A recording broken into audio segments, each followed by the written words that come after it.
Good morning students. आज NEET में 18 अक्टूबर को एंजाइम आपका टॉपिक है। तो एंजाइम के बारे में पढ़ेंगे। जनरल डिस्क्रिप्शन हम आपको बायोमॉलिक्यूल्स में थोड़ा सा बता चुके हैं एंजाइम के बारे में। आज हम थोड़ा डिटेल में डिस्क्रिप्शन लेंगे। एंजाइम जो वर्ड है, इस सबने नाम सुना है कि दो शब्दों से मिलकर बना है, एन और जाइम। एन मीन्स इन और जाइम मीन्स ईस्ट। आप जानते हैं माइक्रोऑर्गेनिज्म है, सूक्ष्म जीव है, ठीक है, यूनिसेलुलर होता है। किसमें रखा गया है, किस किंगडम में, फंजाई में रखा गया है, क्योंकि ये यूनिसेलुलर है। और बाकी इसके अलावा और जो अदर होते हैं यहाँ पर फंगस, वो कैसे होते हैं, मल्टी सेलुलर होते हैं। तो फंगस की एक विशेषता होती है कि किंगडम तो फंजाई है, लेकिन वो किस लिए रखा गया है, क्योंकि वो जो है जो सेल वॉल होती है वो करेक्टरिस्टिक फीचर है किसकी बनी होती है, फंगस में सेल वॉल किस सब्सटेंस की बनी होती है, काइटिन की, ठीक है ना। जो सेल वॉल है किसकी बनी होती है, काइटिन की बनी होती है। किंगडम फंजाई के बारे में आपको फिर कभी बताएंगे। इसका मतलब ईस्ट में जो पदार्थ पाया जाता है जिसमें कैटालिटिक एक्शन हो सकता है, उत्प्रेरक की अभिक्रियाएं हो सकती हैं और लिविंग सेल में पाया जाता है, that substance are called the enzymes, ठीक है।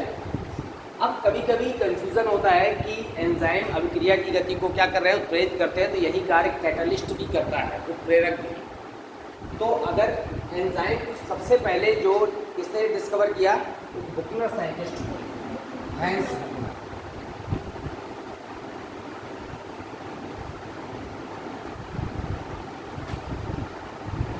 डिस्कवर्ड, सबसे पहले हैंस बुकनर ने खोजा था, ठीक है। जाइमेज एंजाइम ईस्ट में यहाँ पर डिस्कवर किया गया। इसके बाद एक एंजाइम का नामकरण है जाइमेज। जाइमेज किसमें पाया जाता है, ईस्ट में पाया जाता है। तो सबसे पहले जो एंजाइम नाम रखा गया यहाँ पर, वो ईस्ट में उपस्थित उत्प्रेरकीय अभिक्रिया वाले पदार्थ एंजाइम कहलाते हैं। इसके बाद जाइमेज एंजाइम खोजा गया और एंजाइम में सबस्ट्रेट के आगे एज लगा देने पर एंजाइम का नामकरण होता है, ये आपको पता है, ठीक है। फिर इसके बाद हैंस बुकनर के बाद हम आते हैं जो साइंटिस्ट का सबसे फेमस कंट्रीब्यूशन है इसमें, वो एक सुमनर साइंटिस्ट है। क्या किया था उन्होंने, सुमनर क्रिस्टलाइज्ड, इन्होंने सबसे पहले क्रिस्टलाइजेशन किया एंजाइम। ऑब्टेन फ्रॉम, किससे प्राप्त हुआ था एंजाइम,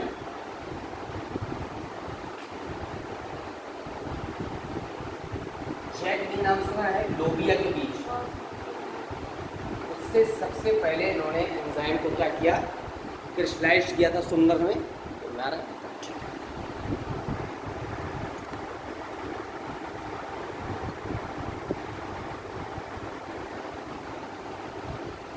तो हैंस बुकनर ने खोजा ईस्ट में, जाइमेज नामकरण हुआ, फिर उसके बाद सुंदर ने इसको क्या किया, क्रिस्टलाइजेशन किया। नॉर्थरॉप साइंटिस्ट हुए, नाम सुना है आपने, क्या किया था इन्होंने, नॉर्थरॉप। इन्होंने सबसे पहले बताया था कि enzyme are proteinaceous in nature. Enzyme कैसे होते हैं, प्रोटीनेशियस नेचर के होते हैं, कोलॉइडल नेचर के होते हैं।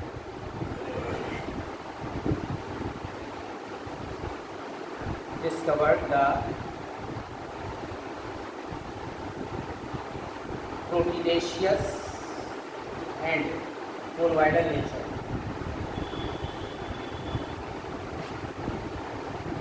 तो प्रोटीनेशियस और कोलॉइडल नेचर को यहाँ पर नॉर्थरॉप ने क्या किया था, डिस्कवर किया था। अब एंजाइम और इनऑर्गेनिक कैटलिस्ट में थोड़ा सा डिफरेंस हमको पता होना चाहिए कि क्या डिफरेंस है एंजाइम में और इनऑर्गेनिक कैटलिस्ट में।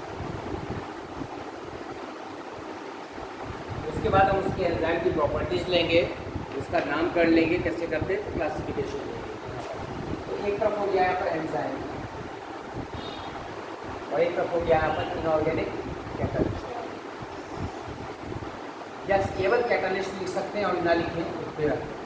आपको पता है कि जो एंजाइम्स होते हैं वो क्या होते हैं, यहाँ पर ऑर्गेनिक सब्सटेंस होते हैं, ठीक है ना, हाई मॉलिक्यूलर वेट के होते हैं, ये ऑर्गेनिक इन नेचर। जो हमारे कैटलिस्ट होते हैं वो वैसे भी नाम से समझ में आ रहा है और आपको पता भी है कि ये इनऑर्गेनिक होते हैं, आकार में इमेचर होते हैं। अगर नेक्स्ट डिफरेंस देखा जाए कि एंजाइम और इनऑर्गेनिक कैटलिस्ट में क्या होता है, तो ये क्या है यहाँ पर high molecular weight, high molecular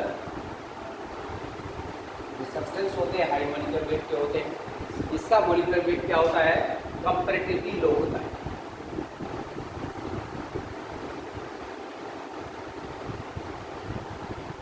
फिर इसके बाद जो एंजाइम होते हैं यहाँ पर mostly proteinaceous in nature, mostly शब्द लगा हुआ, not always, mostly proteinaceous in nature.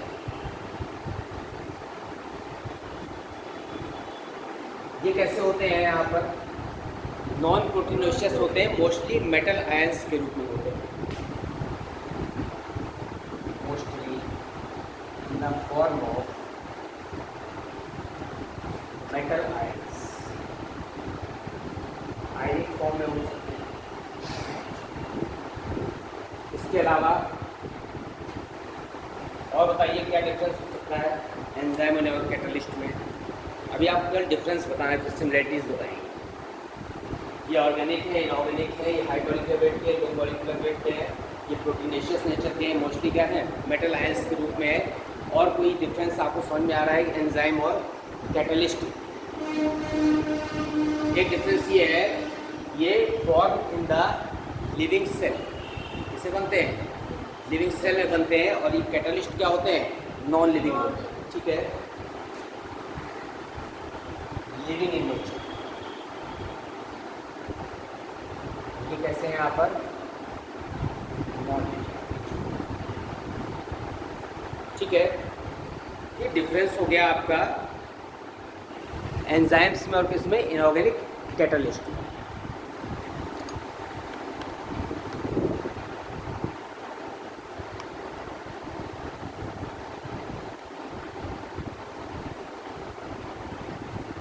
हम आते हैं सिमिलरिटीज। अगर आप सिमिलरिटीज देखें एंजाइम और कैटलिस्ट की,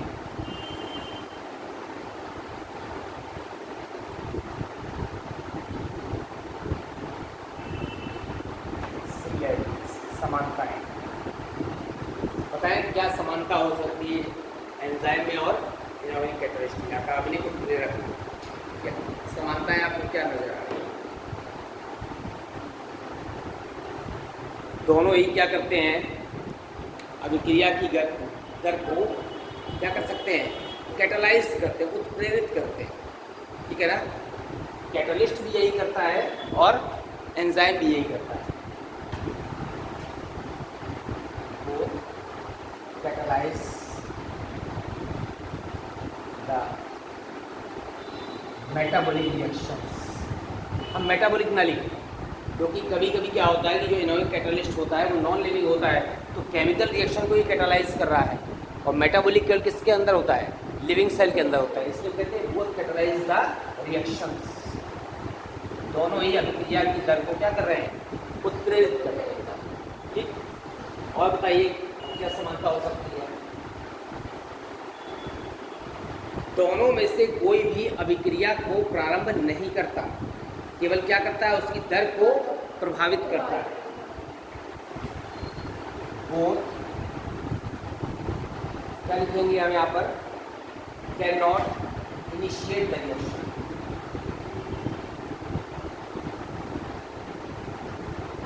दोनों ही अभिक्रिया की दर को प्रारंभ नहीं कर सकते, but influence the rate of reaction.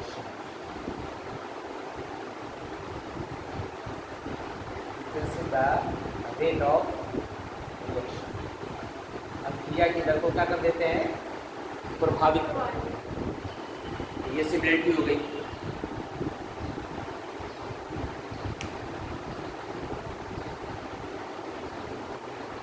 और बताइए और क्या सिमिलरिटी हो सकती है एंजाइम में और कैटलिस्ट में?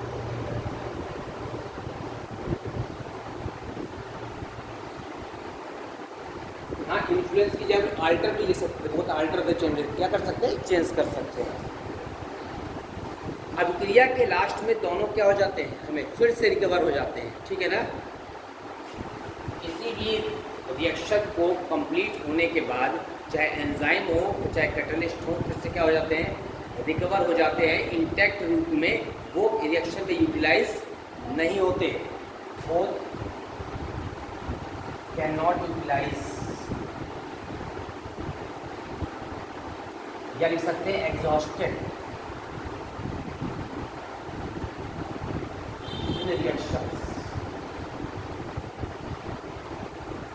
एंड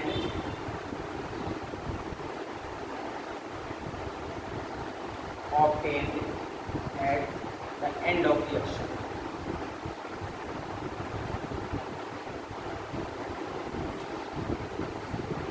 दोनों अभिक्रिया के समाप्त होने के बाद इंटैक्ट रूप में हमको फिर से प्राप्त हो जाते हैं, और यहाँ पर इस रिएक्शन में ये यूटिलाइज या एग्जॉस्ट नहीं होते।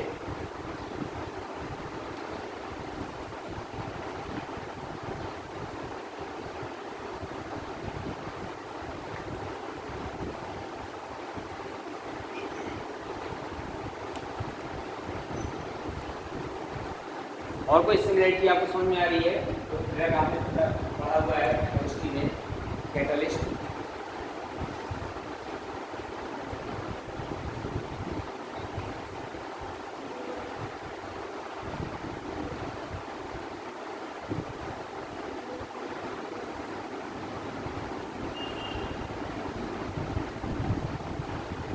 आपने हार्मोन नाम सुना है? सुना है ना? कहाँ सुना है? अगर हम एंजाइम वर्सेस हार्मोन, एंजाइम और हार्मोन में समानताएं और असमानताएं, यहाँ सिमिलरिटीज पढ़ेंगे और डिससिमिलरिटीज भी पढ़ेंगे।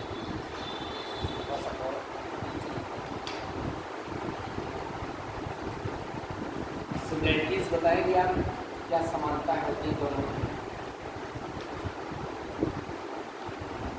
हार्मोन और एंजाइम। सबसे पहले आपको हार्मोन पता है क्या होते हैं?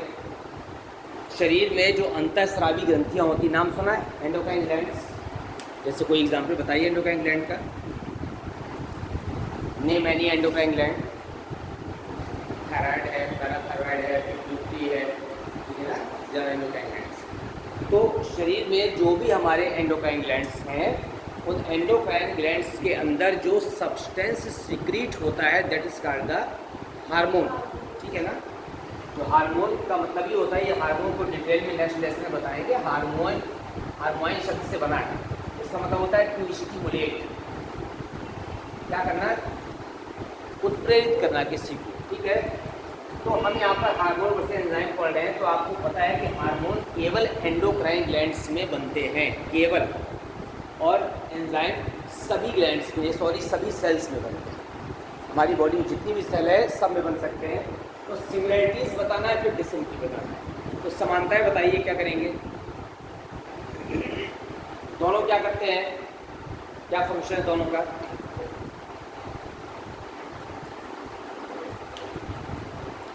रेट ऑफ रिएक्शन को स्टिमुलेट करते हैं, क्रिया की दर को तेज कर देते हैं, या फिर दूसरे शब्दों में हम क्या कह सकते हैं, एंजाइम और हार्मोन दोनों के लिए क्या शब्द यूज कर सकते हैं?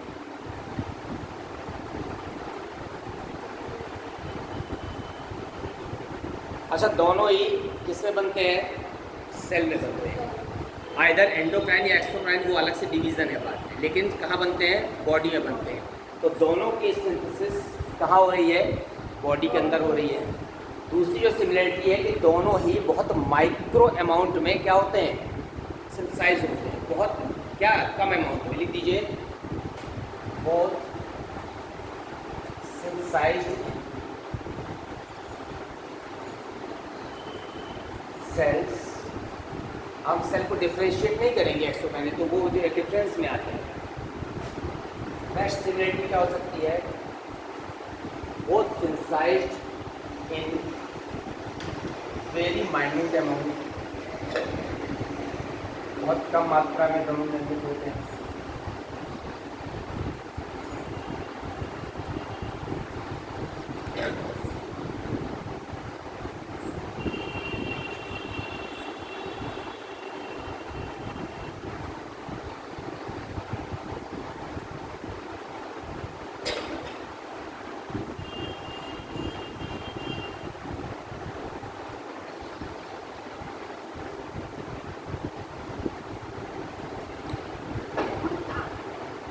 Both influences the body reaction, शरीर की जो क्रियाएं हैं, मेटाबॉलिक एक्टिविटीज, दोनों जो उसको क्या कर रहे हैं, यहाँ पर इन्फ्लुएंस कर रहे हैं, प्रभावित कर रहे हैं या अल्टर कर रहे हैं।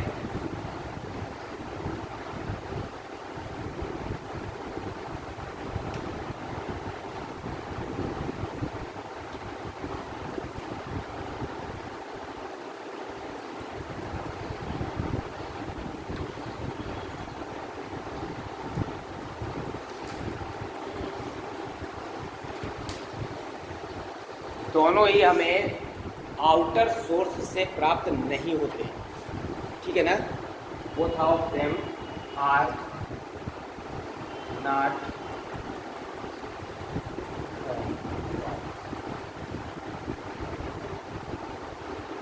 आउटसाइडर।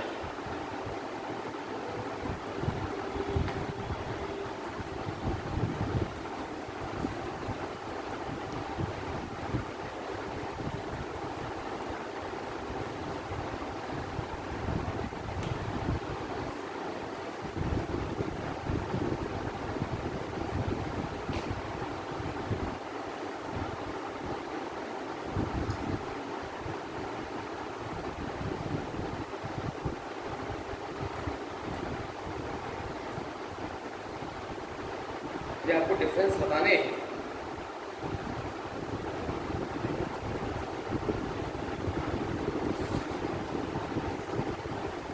एक और सिमिलरिटी है कि दोनों का बॉडी में कहीं भी क्या नहीं होता, स्टोरेज नहीं होता। तब जिस समय आवश्यकता होती है उस समय निर्मित होते हैं, ठीक है ना। लिख दीजिए इसमें बोथ ऑफ देम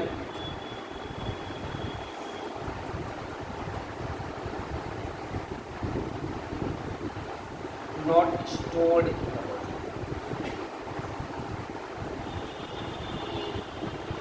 दोनों का शरीर में कहीं पर भी स्टोरेज नहीं होता।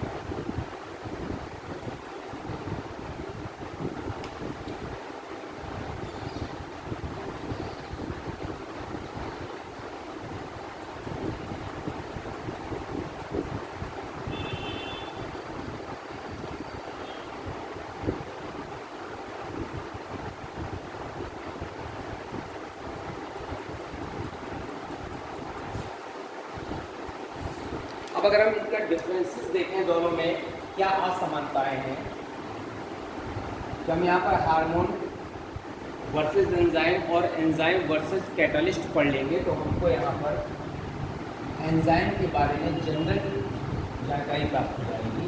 अब आप डिफरेंस बताइए, दोनों में क्या अंतर है।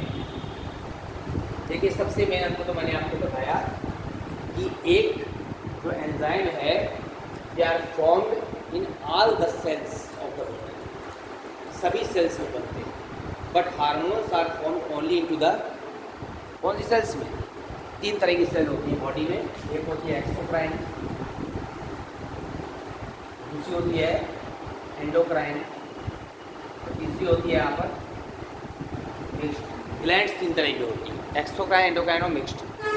Exocrine glands are the glands which synthesize the substances and carry them via any tube। जैसे आपके घर में टॉयलेट बना है, तो टॉयलेट का जो पानी है वो पाइप से हो करके कहाँ तक पहुँचा देते हैं, टारगेट तक पहुँचा देते हैं, या दूर तक जहाँ तक हमको उसको गिराना है पानी को वहाँ तक पहुँचा देते हैं। तो जो एक्सोक्राइन ग्लैंड्स होती है, वो जो सब्सटेंस सिंथेसाइज करती है, वो सब्सटेंस को दूर तक ले जाने के लिए कोई ना कोई ट्यूब लगी होती है, ठीक है ना। जैसे एग्जाम्पल, सलाइवरी ग्लैंड है, सलाइवा यहाँ पर एक पैरोटिड ग्लैंड होती है, लेकिन उसका सलाइवा सीक्रेट कहाँ हो रहा है, दांत के पास, at the base of the tooth. तो वो सब्सटेंस को लक्ष्य तक ले जाने के लिए किसी न किसी ट्यूब का प्रयोग करते हैं, जैसे हम लोग पाइपलाइन डालते हैं। इसीलिए इन्हें कहते हैं यहाँ पर एक्सोक्राइन को कौन सी ग्लैंड, एक और नाम है हिंदी में तो बाह्यस्रावी कहते हैं, इसका एक और नाम है, इसको कहते हैं डक्टफुल ग्लैंड, ठीक है। इसमें एग्जाम्पल क्या है, सलाइवरी ग्लैंड। दूसरी होती है endocrine, the type of the gland which synthesise anything and release the substances via the diffusion. विसरण के द्वारा जो सिंथेसाइज्ड पदार्थ है वो बाहर लीकेज हो रहा है, ना कि किसी ट्यूब से ले जा रहे हैं, लीक हो रहा है डिफ्यूजन के थ्रू। कहाँ पहुँच रहा है? ब्लड में या टिश्यू फ्लूइड में पहुँच रहा है। इस तरह की ग्लैंड में आपको नाम पता है, एग्जाम्पल थायराइड। ये अपने द्वारा जो हार्मोन सिक्रीट कर रही है थायरोक्सिन, उसको किसी ग्लैंड के द्वारा टारगेट तक नहीं पहुंचा रही, सीधे किस में भेज दे रही है? ब्लड में। ब्लड चारों तरफ है। इसके अलावा पैराथायरॉयड नाम आपने सुना है, इसके अलावा पिट्यूटरी नाम आपने सुना है। ये सभी ग्लैंड अपने द्वारा बनाए गए सब्सटेंस जिसको हार्मोन कहते हैं उसको टारगेट तक पहुंचाने के लिए ट्यूब का प्रयोग नहीं कर रहे, so they are also called the, क्या कहते हैं इसे? Ductless gland. And the substance which secreted by these glands are called the hormone। तो जो एंडोक्राइन है उस एंडोक्राइन में किसी भी तरह की डक्ट या ट्यूब नहीं लगी हुई है, इसीलिए उसको डक्टलेस ग्लैंड्स भी कहते हैं। हिंदी में अंतःस्रावी ग्रंथियां कहते हैं, ठीक है, अप्रणाल ग्रंथियां कहते हैं। एग्जाम्पल आपको पता है, थायराइड है, पैराथायरॉयड, पिट्यूटरी है। और ये अपने द्वारा बनाए गए सब्सटेंस को लीकेज करके या विसरण द्वारा कहाँ तक पहुँचा देती है? ब्लड तक, और वाया ब्लड या प्लाज्मा या टिश्यू फ्लूइड से पूरी बॉडी में सर्कुलेट हो जाता है। कौन सी ग्लैंड हो गई? इसी मिक्स्ड ग्लैंड। मिक्स्ड ग्लैंड में the gland which contains both the properties exocrine as well as endocrine. इसमें एग्जाम्पल क्या है? इसमें एग्जाम्पल है पेनक्रियास। तो पेनक्रियास है हमारा अग्न्याशय। अग्न्याशय नाम सुना है ना? किसका पार्ट है? किस सिस्टम का? कौन सा सिस्टम का पार्ट है? डाइजेस्टिव का कि रिस्पायरेटरी का कि सर्कुलेटरी का? किसका? डाइजेस्टिव का है पेनक्रियास में अग्न्याशय। तो ये जो लीफ लाइक स्ट्रक्चर होता है पेनक्रियास, इसमें दो तरह की ग्लैंड्स होती है, एक्सोक्राइन और एंडोक्राइन। जो एक्सोक्राइन ग्लैंड होती है, इसमें एक्सोक्राइन पार्ट जो होता है उसमें वो क्या सिक्रीट करता है? वो सिक्रीट करता है पैनक्रियाटिक जूस, अग्न्याशयी रस, which helps in the digestion, ठीक है। और जो एंडोक्राइन पार्ट है इसका, वो सिक्रीट करता है यहाँ पर कौन सा हार्मोन? नाम सुना होगा आपने, इंसुलिन। डायबिटीज़ को कंट्रोल यही करता है। इसके अलावा ग्लूकेगॉन। तो इसका 98% तो एक्सोक्राइन पार्ट होता है और अप्रॉक्स 2% क्या होता है? एंडोक्राइन पार्ट होता है। क्योंकि दोनों तरह की सेल्स इसमें पाई जा रही है, इसीलिए इसको क्या कहते हैं? मिक्स्ड ग्लैंड कहते हैं। हमारा मेन उद्देश्य था आपको ये समझाना कि अगर एंजाइम और हार्मोन में हम डिफरेंस देखें तो एंजाइम जो है प्रेजेंट या formed in all the bodies या ऑल द सेल्स, ठीक है, पूरी बॉडी में जितनी सेल हैं सब में बनते हैं। But the hormone is synthesised only in the endocrine cells. लिख लीजिए पहला point, enzymes are formed in all the cells। Enzymes are formed in all the cells of the body,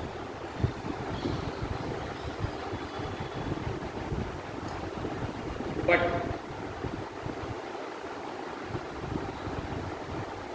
hormone can be synthesised या hormone का निर्माण होता है, are synthesised only into the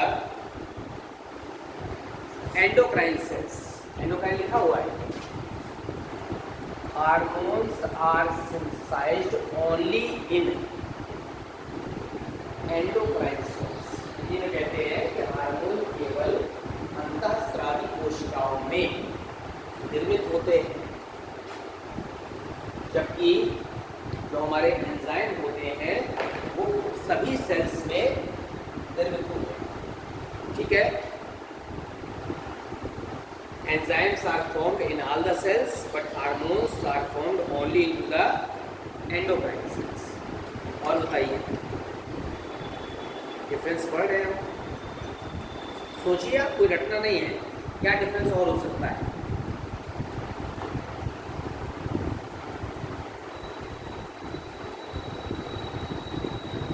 hormone और enzyme को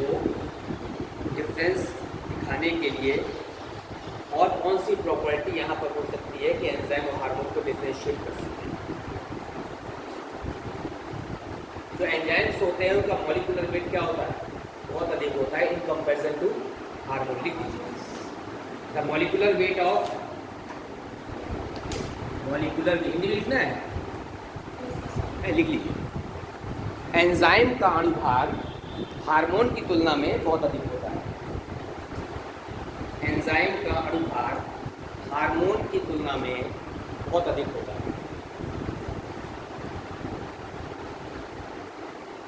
हार्मोन का अणुभार enzyme की तुलना में बहुत अधिक होता है।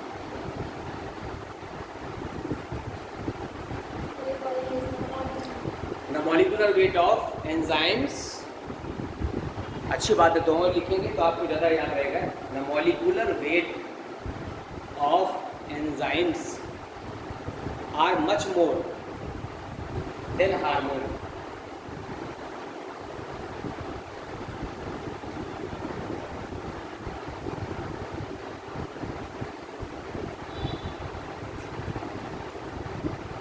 ठीक है ना। देखिए एक और बहुत इंपॉर्टेंट डिफरेंस है, केवल एक एंजाइम है राइबोजेन, उसको छोड़ दीजिए अगर, तो सारे एंजाइम क्या होते हैं, प्रोटीन प्रकृति के होते हैं। तो वो एक एक्सेप्शन है, इसलिए हम लिख देते हैं all the enzymes are protein. ठीक है ना।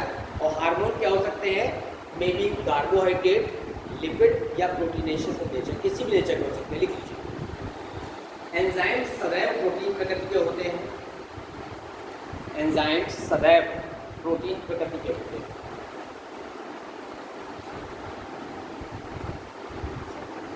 एंजाइम्स सदैव प्रोटीन प्रकृति के होते हैं, जबकि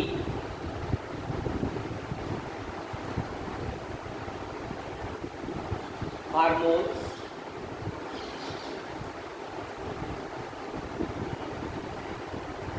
कार्बोहाइड्रेट, लिपिड या प्रोटीन प्रकृति के हो सकते हैं, किसी भी प्रकृति के हैं हार्मोन।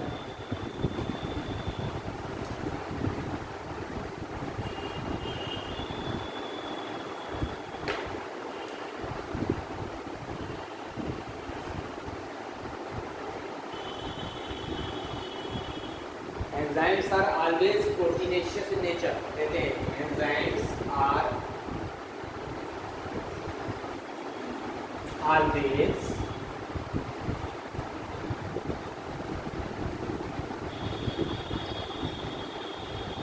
प्रोटीनेशियस इन नेचर, मैंने लिख दिया वो।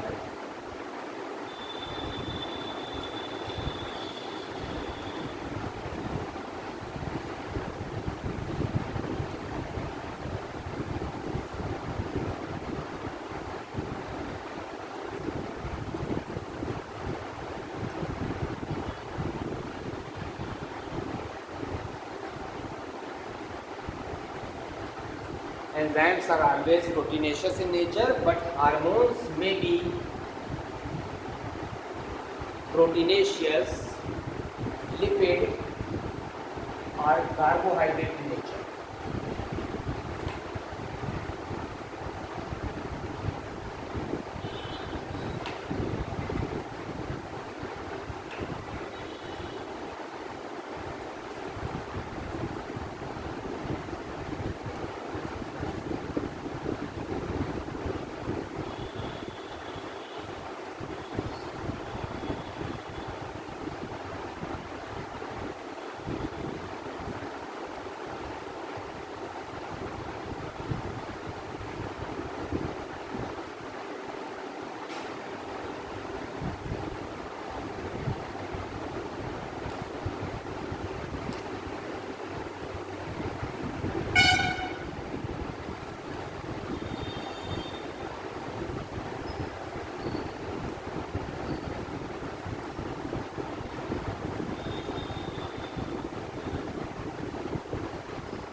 एक और देखिए इम्पॉर्टेंट डिफरेंस है कि जो एंजाइम होते हैं, all enzymes are soluble in water, सारे एंजाइम जल में घुलनशील होते हैं, लेकिन जो हार्मोन होते हैं वो वाटर सॉल्युबल भी हो सकते हैं और फैट सॉल्वेबल भी हो सकता है।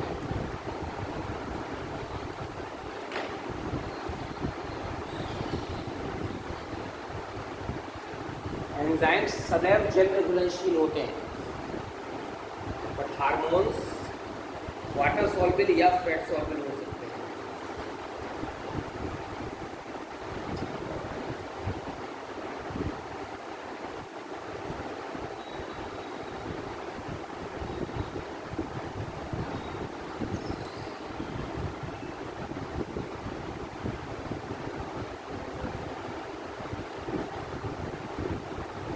सभी एंजाइम्स जल में घुलनशील होते हैं, जबकि हार्मोन जल में या वसा में घुलनशील होते हैं।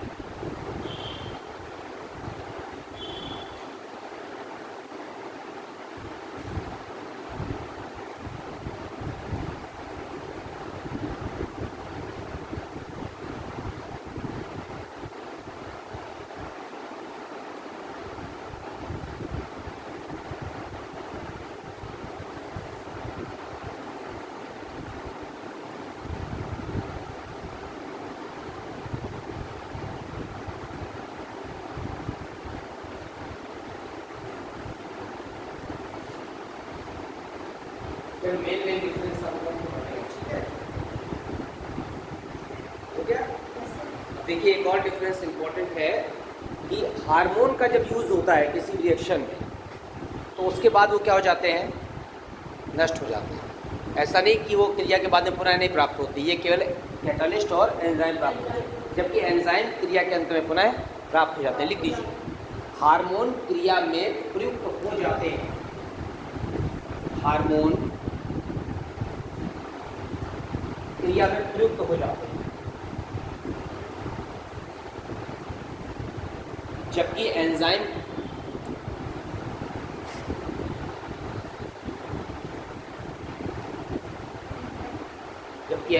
क्रिया के अंत में पुनः प्राप्त हो जाते हैं।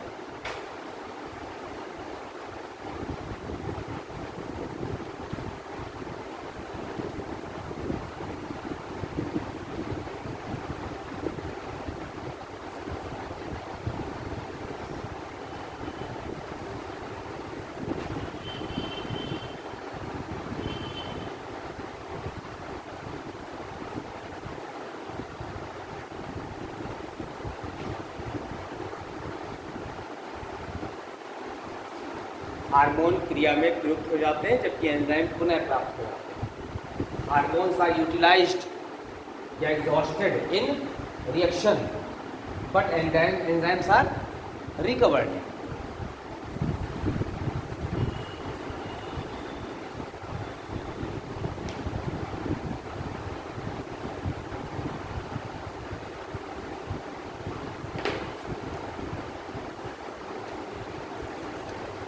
जो मेन डिफरेंस है वो 2-3 पॉइंट वो आपको लिखा दे रहे हैं।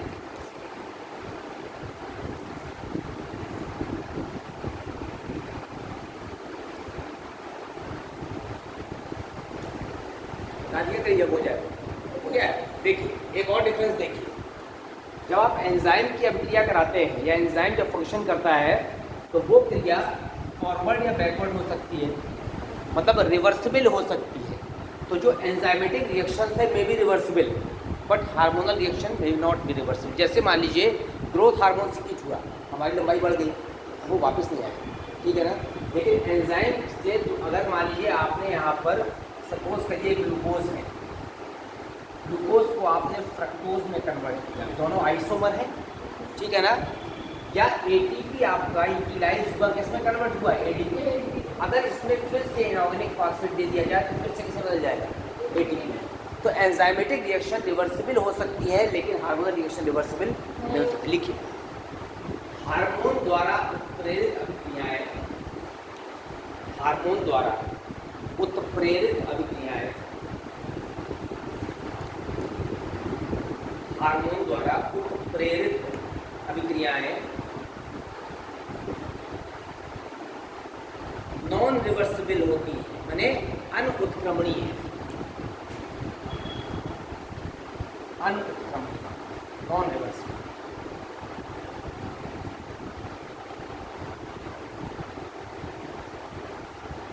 जबकि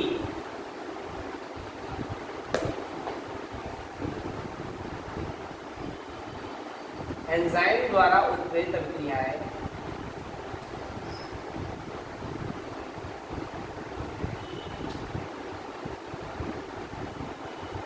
जबकि एंजाइम द्वारा उत्प्रेरित अभिक्रियाएं उत्क्रमणीय हो सकती हैं।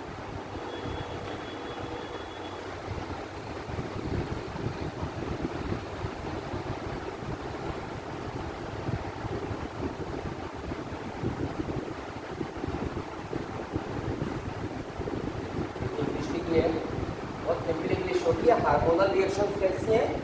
नॉन रिवर्सिबल या लिख सकते हैं इरिवर्सिबल। जबकि एंजाइमेटिक रिएक्शन कैसी हो सकती है? May be reversible.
कोई और डिफरेंस? वैसे बहुत सारे हैं, दो और इम्पॉर्टेंट है। क्या है? जो हार्मोन होता है ये ब्लड फ्लो कर रहा है, ब्लड के थ्रू हमारी बॉडी सेल्स तक हार्मोन जाते हैं और हार्मोन्स बॉडी सेल के अंदर ही क्या करते हैं? अफेक्ट करते हैं, ठीक है ना। जबकि एंजाइम्स जो होते हैं वो एक्सो एंजाइम्स भी होते हैं और एंडो एंजाइम्स भी। कौन बता सकता है एक्सो और एंडो एंजाइम्स में क्या डिफरेंस है? एक्सो मने आउटसाइड, एंडो मने इनसाइड। एंजाइम कोशिका के अंदर भी वर्क कर सकते हैं और बाहर भी। कोई ऐसा एग्जाम्पल बताइए इसमें कोशिका के बाहर वर्क कर रहे हैं। सेल के अंदर तो लाइसोजाइम एंजाइम होता है, वो वर्क करता है। बहुत सारे एंजाइम वर्क करते हैं। कोशिका के बाहर, कोशिका के अंदर कौन सा कोशिकांग है जिसमें सबसे ज़्यादा एंजाइम होते हैं? लाइसोसोम होता है, वो कोशिका के अंदर काम कर रहा है, ठीक है ना। ऐसे एग्जाम्पल बताना है इसमें कोशिका के बाहर काम हो रहा है। आपकी एलिमेंट्री क्या नाम है? आहार नाम। कोशिका नहीं है, क्या है? कोशिका बहुत छोटी सी होती है, माइक्रोन में। आहार नाम इतनी लंबी है, ठीक है ना, 18 से 20 फीट की है। That is not a cell, that is the extracellular part. Extra कोशिका के बाहर का भाग। यहाँ पर एंजाइम फंक्शन कर रहे हैं, ठीक है ना। बहुत सारे एंजाइम है, एमाइलेज है, पेप्टिडाइज है, डीएनएज है, आरएनएज है, पेप्सिन है, ये सब फंक्शन कर रहे हैं। तो एंजाइम कोशिका के अंदर और बाहर दोनों जगह काम कर सकते हैं, जबकि हार्मोन केवल कोशिका के अंदर काम करते हैं। लिखिए, हार्मोन्स केवल कोशिका के भीतर कार्य करते हैं।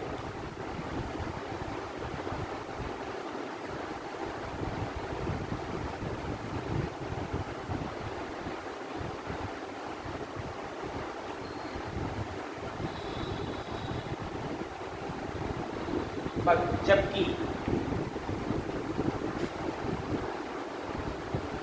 एंजाइम्स कोशिका के भीतर व बाहर कार्य करते हैं।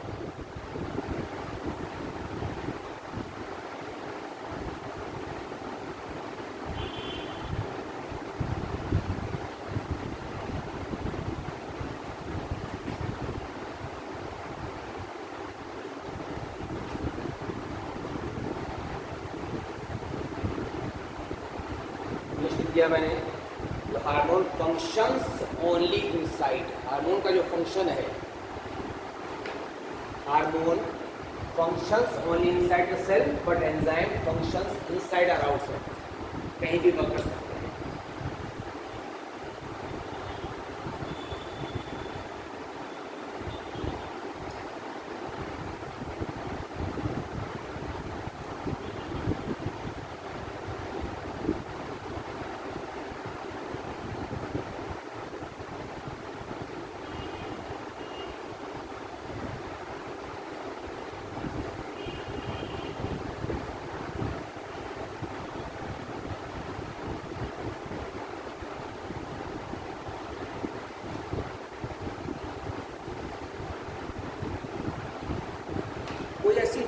बताइए जो हार्मोन की कमी या अधिकता से होती है, कोई ऐसा रोग।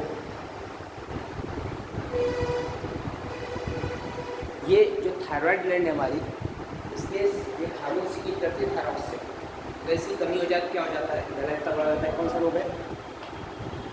घेंगा, वाइट, ठीक है। तो हार्मोन जो है उसके डिस्टर्बेंस या इम्बैलेंस से तरह तरह के रोग हो सकते हैं, लेकिन एंजाइम के इम्बैलेंस से कोई भी रोग नहीं होता। तो हार्मोन की कमी या अधिकता से जो रोग होते हैं उसे कौन से रोग कहते हैं? अगर विटामिन की कमी से कोई रोग हो रहा है उसको कहते हैं अपूर्णता रोग। इसमें कौन से होते हैं? उस रोग का नाम क्या है? घेंगा नहीं बताना है, उस तरह के रोग को क्या कहते हैं? जैसे अपूर्णता रोग कह दिया तो अपूर्णता रोग में सब आ जाते हैं जो विटामिन की कमी से होते हैं। उसी तरह से द ग्रुप ऑफ डिसीज़ का क्या नाम देंगे? हार्मोन की कमी अधिकता से हो रहे हो, उसे कहते हैं फंक्शनल डिसीजेस। इसमें कहते हैं क्रियात्मक रोग। हार्मोन की कमी या अधिकता से या इम्बैलेंस से जो रोग होते हैं उसे क्या कहते हैं? क्रियात्मक रोग। जबकि एंजाइम की कमी अधिकता से कोई भी रोग नहीं होता। लिख दीजिए, हार्मोन की अनियमितता से कमी अधिकता, सीधे सीधे अनियमितता से, हार्मोन की अनियमितता से क्रियात्मक रोग हो जाते हैं।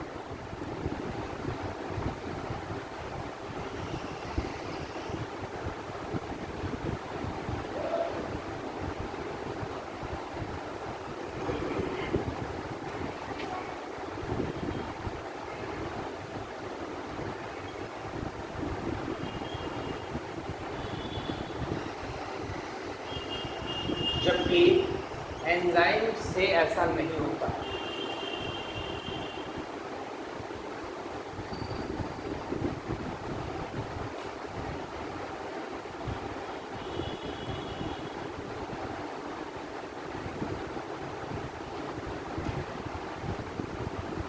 देखो सिंपल इंग्लिश में functional disease are produced by the irregularities of hormones, ठीक है ना? या इरेगुलरिटीज ऑफ हार्मोन्स मतलब असामान्य सिक्रीशन उसका, लेकिन एंजाइम से ऐसा नहीं होता है।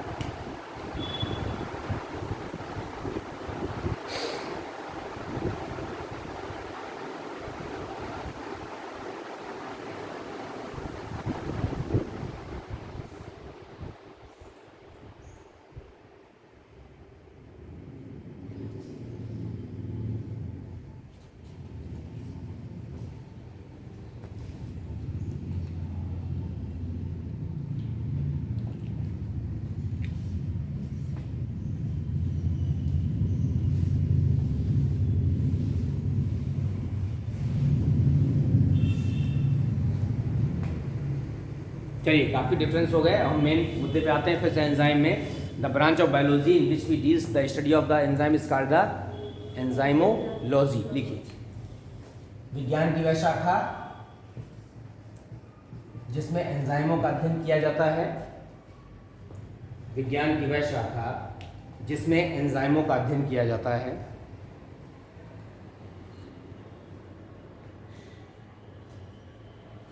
क्या कहलाती है?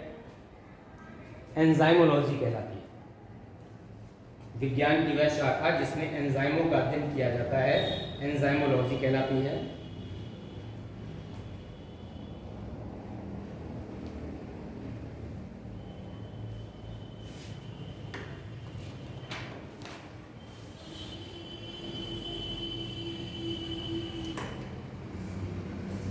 अब फिर पहले चूज करिए, लिखिए ऐसे कार्बनिक पदार्थ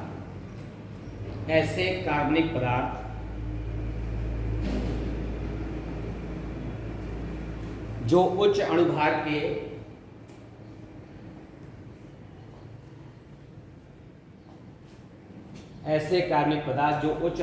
के कोलाइडी प्रकृति के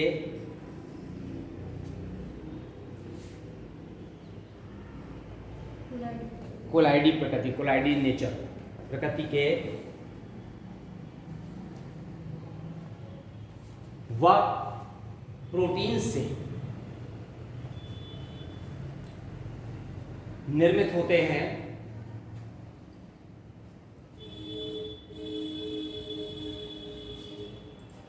और सूक्ष्म मात्रा में उत्पन्न होकर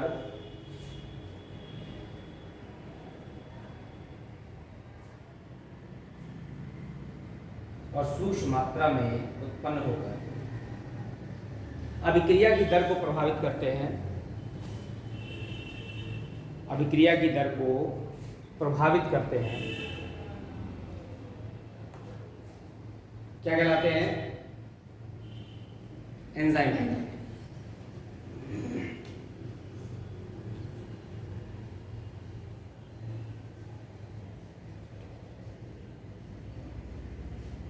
और इनके द्वारा उत्प्रेरित अभिक्रिया रिवर्सिबल होती है, प्रतिवर्ती होती है।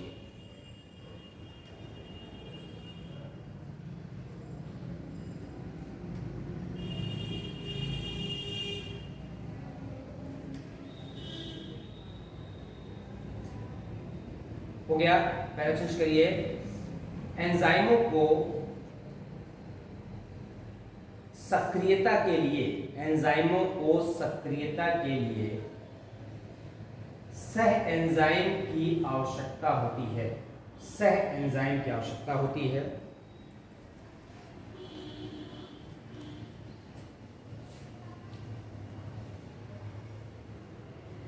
एंजाइमों को सक्रियता के लिए सह एंजाइम की आवश्यकता होती है, जो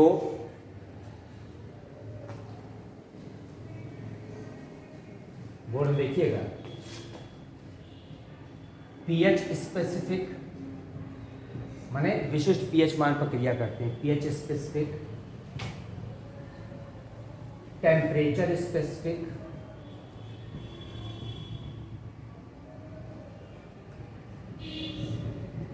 व क्रियाधार स्पेसिफिक या इंग्लिश में कहते हैं सबस्ट्रेट स्पेसिफिक होते हैं। पीएच स्पेसिफिक, टेम्परेचर स्पेसिफिक व सबस्ट्रेट स्पेसिफिक होते हैं।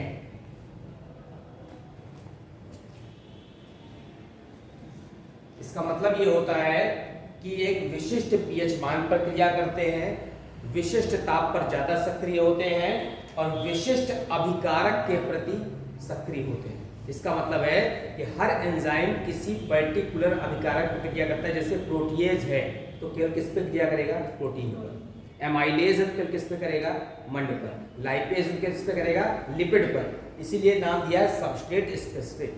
टेम्परेचर जो है, टेम्परेचर रेंज इसकी होती है 20 से लेकर के और 40 डिग्री तक सक्रिय होते हैं, लेकिन एक ऑप्टिमम टेम्परेचर जो होता है सर्वाधिक सक्रिय होते हैं 35 डिग्री पर। ऊपर लिखा है ये स्पेसिफिक। इसी तरह से पीएच मान है, अम्लीय और क्षारीय दोनों माध्यम में एक एंजाइम क्रिया कर सकते हैं, लेकिन हर एंजाइम का एक स्पेसिफिक पीएच होता है। जैसे अगर हम प्रोटीएज की बात करें या पेप्सिन की बात करें तो वो केवल पीएच मान 1 या 2 पर ही वर्क करता है,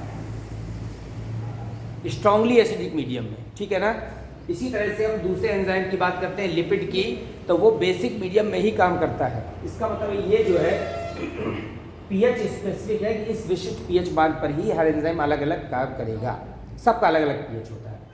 अब हम आते हैं यहाँ पर एंजाइम में कि एंजाइम की प्रॉपर्टी या डेफिनेशन के बाद जो सबसे इंपॉर्टेंट पार्ट है कि उसकी नेमिंग कैसे की जाती है, कि उसके आगे एज लगा देते हैं और क्लासिफिकेशन कैसे करते हैं, वर्गीकरण, अलग अलग क्राइटेरिया बनाया गया है। तो जिस अभिक्रिया को वो प्रभावित करता है उस अभिक्रिया के टाइप के आधार पर उसको 6 कैटेगरी में बांटा। लिखिए, नेमिंग ऑफ एंजाइम, एंजाइम का नामकरण,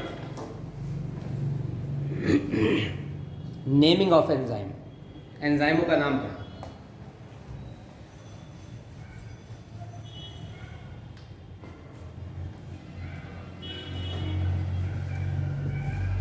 देखिए इसमें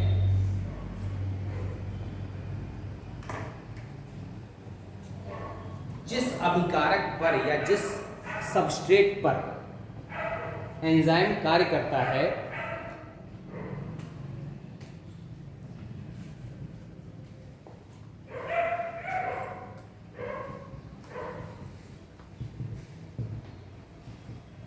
जिस अभिकारक पर एंजाइम कार्य या क्रिया करता है उसके आगे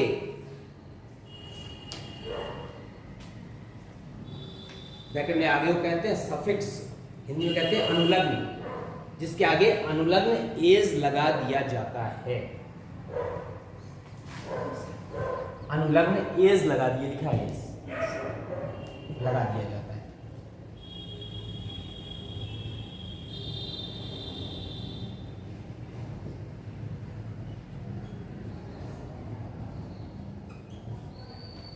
ठीक है, एग्जाम्पल लिख दीजिए। ये देखिए एमाइलेज किसका पाचन, एमाइल मनी क्या होता है, एमाइल मनी क्या होता है, एमाइल मनी मंड होता है किसका पाचन करेगा, मंड का पाचन। ठीक है, प्रोटीएज किसका पाचन करेगा, प्रोटीन ने करेगा। लाइपेज किसका करेगा, लिपिड का करेगा। डीएनए किसका करेगा, डीएनए का करेगा। आरएनए किसका करेगा, आरएनए करेगा। लिख दीजिए।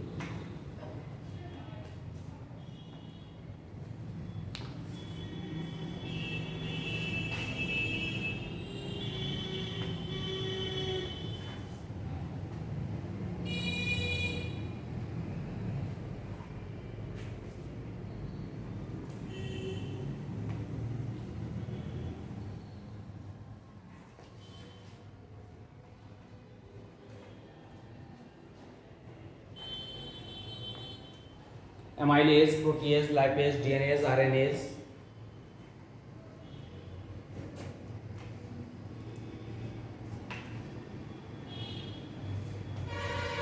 अब जब पुराना ये नामकरण जब नहीं चलता था तो कुछ पुराने नामकरण के हिसाब से 2 एंजाइम लिखे हुए हैं।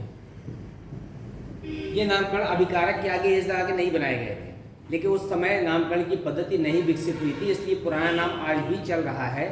तो ये ट्रिप्सिन और पेप्सिन क्या है, यहाँ पर एक्सेप्शन है 2-3, ठीक है ना। ये बहुत पहले से नामकरण कर दिया गया था यहाँ पर, तब उस समय एज लगाने की प्रथा नहीं थी, लेकिन ये इतने कॉमन हो गए कि बाद में फिर इनका नाम बदला नहीं गया। लिख दीजिए नीचे, ट्रिप्सिन, पेप्सिन इत्यादि इसके अपवाद हैं। ट्रिप्सिन, पेप्सिन इत्यादि इसके अपवाद हैं।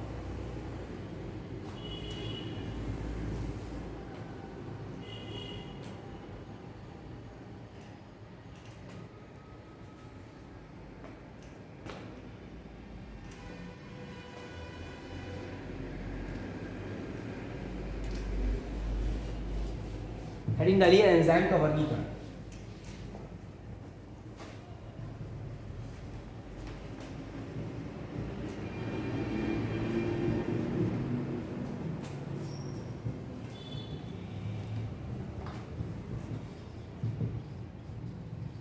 लिखिए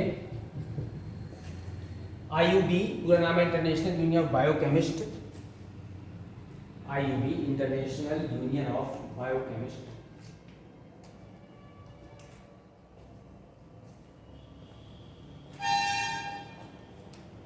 ने, जैसे आप IUPAC पढ़ते हैं उस तरह आप IUB international union of biochemist ने एंजाइम की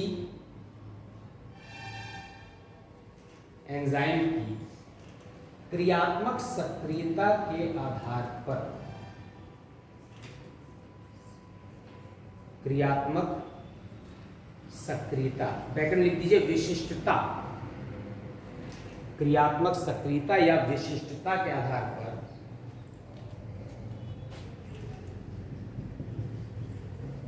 एंजाइमों को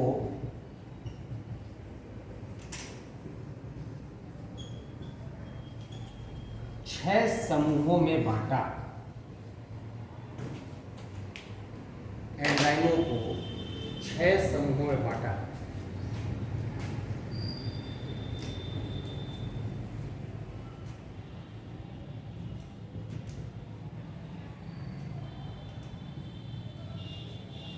नाम लिख लीजिए पहले 6 के।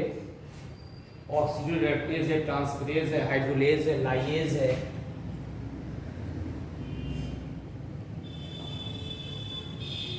सबको डिक्टेट करेंगे।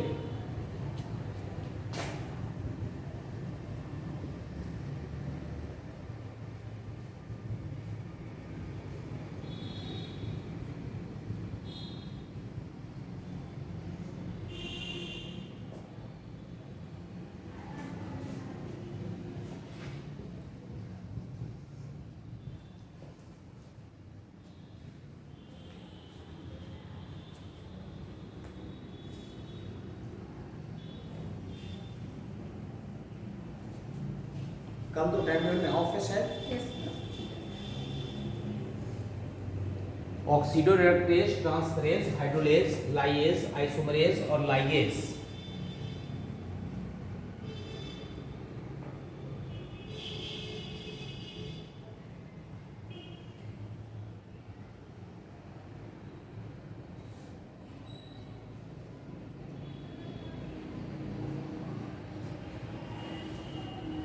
हम पहली कैटेगरी में आते हैं, हेडिंग डालिए ऑक्सीडोरेक्टेज।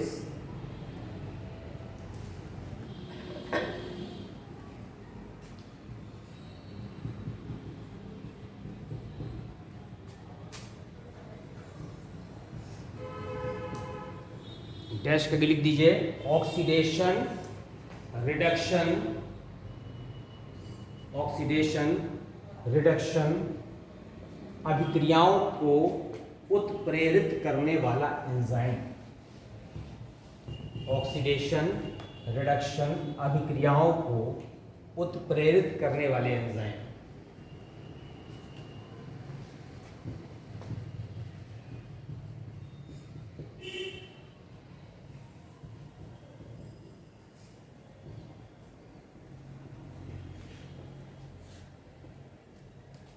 केमिस्ट्री में आपने पढ़ा है रिडक्शन, अपचयन पढ़ा है ना, ऑक्सीडेशन पढ़ा है, डिहाइड्रोजिनेज में डिहाइड्रोजिनेशन पढ़ा है। अगर कहीं से जैसे डिहाइड्रेशन लिखा है तो डिहाइड्रेशन इसमें नहीं आएगा, किस में आएगा, हाइड्रोलेज में। तो अगर कहीं पर डिहाइड्रोजिनेज मतलब है हाइड्रोजन कहीं निकल रही है तो डिहाइड्रोजिनेज। अगर किसी का अपचयन हो रहा है तो रिडक्टेज इसके एग्जाम्पल है एंजाइम के, लिख दीजिए रिडक्टेज, डिहाइड्रोजिनेज,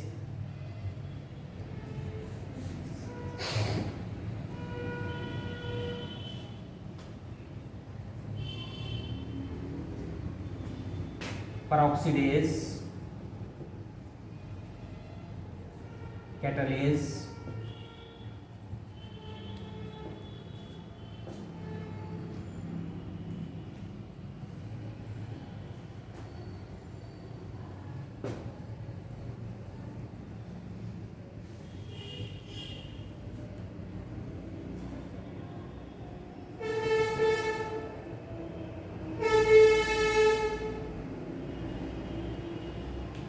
ऑक्सीडेशन रिडक्शन अगर हो रहा है किसी भी अभिक्रिया में तो हमेशा ये एंजाइम लगेगा, ठीक है। एंजाइम के नामकरण है। दूसरा जो ग्रुप है ट्रांसफरेज, नाम से समझ में आ रहा है आपको, क्या कर रहा है, किसी समूह का स्थानांतरण कर रहा है। लिखिए दूसरा ट्रांसफरेज, ट्रांसफरेज इसमें लिखिए एक अणु से दूसरे में, एक अणु से दूसरे में क्रियात्मक समूह को स्थानांतरित करने वाला एंजाइम।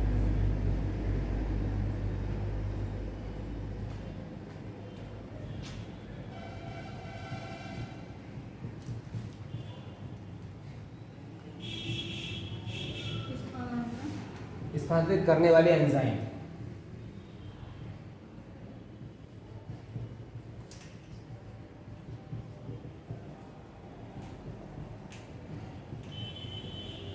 आप देखिए एक एग्जाम्पल, ग्लूकोज 6 कार्बन का होता है ना, उसमें एटीपी से क्रिया कराई, एंजाइम लगा फास्फोट्रांसफरेज। फास्फो ने फास्फेट ग्रुप को क्या करना है, ट्रांसफर करना है। तो इससे एटीपी में 3 फास्फेट होते हैं, एक फास्फेट निकल के जुड़ गया, नाम बन गया ग्लूकोज 6 फास्फेट, और ये क्या हो गया, एटीपी, ठीक है ना। अब अगर इसमें फिर से फास्फेट ऐड कर दिया जाए तो ये रिएक्शन फिर से क्या हो जाएगी, रिवर्सिबल हो जाएगी, ठीक है ना। लिख दीजिए इस एग्जाम्पल को।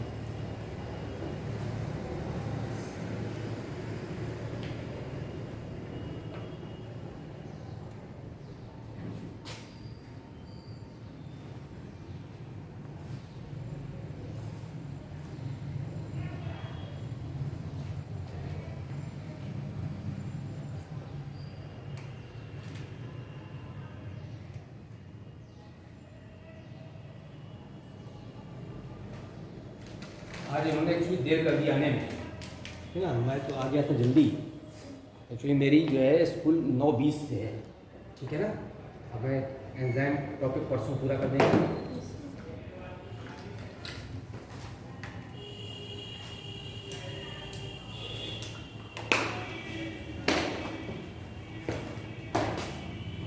Okay, thank you.